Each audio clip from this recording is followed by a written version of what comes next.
This is just my little reminder to the world that whatever it is that you call that higher power that you pray to, or that infinite source that you're connected to, whether you believe it governs you, whether you believe it's above you, in you, through you, whatever, that communication with that higher power, with that infinite divine source of energy, what you guys need to remember is that it's very literal. It is also way above your pay grade of understanding.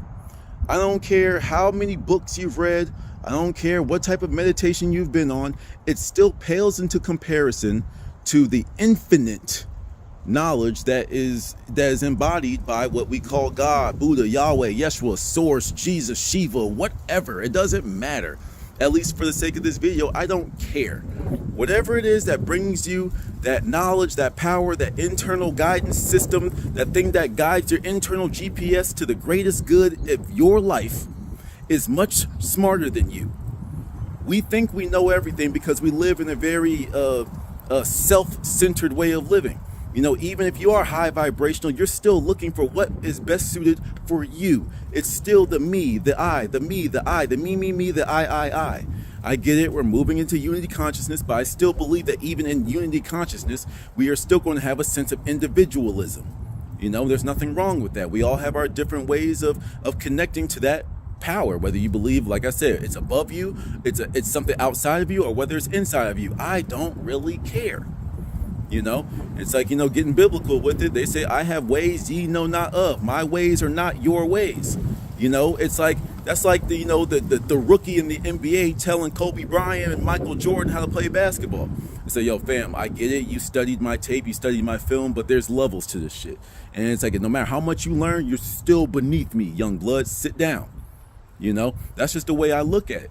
We're nothing but babies. You know, we're babies in the bosom of the divine universe.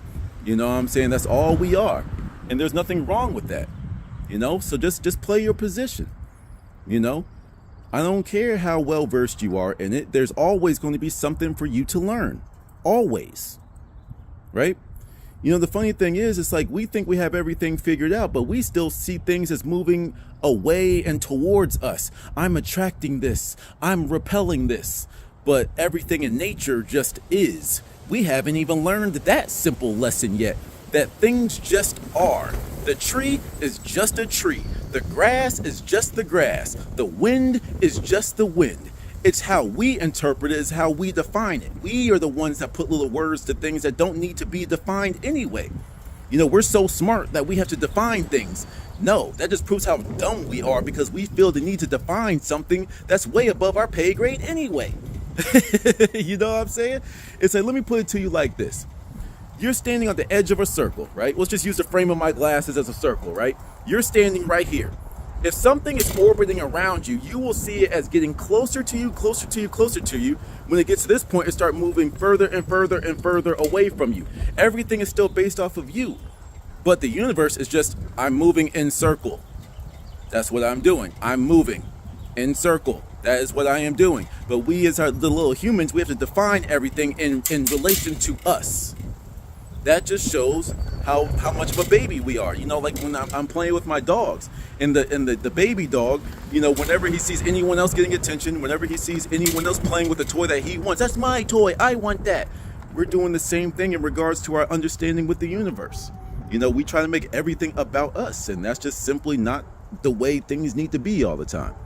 You know what I'm saying? It's like when you're communicating with the universe, you think you can convince the universe. You think you can convince God, oh, I did this, I did that, so what's up? It don't matter what you did. It don't matter what you said. Yes, your actions and your words do carry a frequency. Yes, there is some type of impact with that.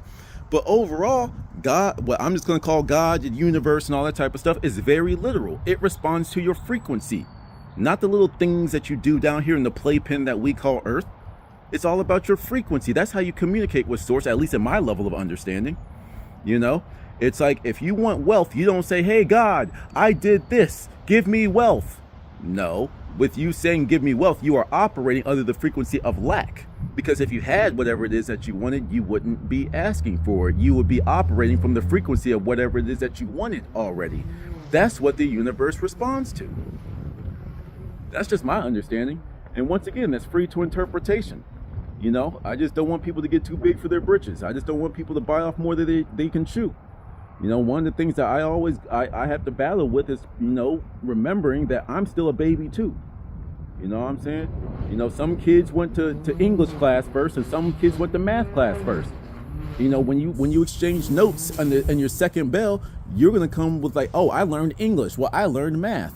And we live in the day and age where we start arguing over that when simply you just haven't learned the lesson that someone else has learned already. You know? But that's just my thought on that one. Till the next one. Peace.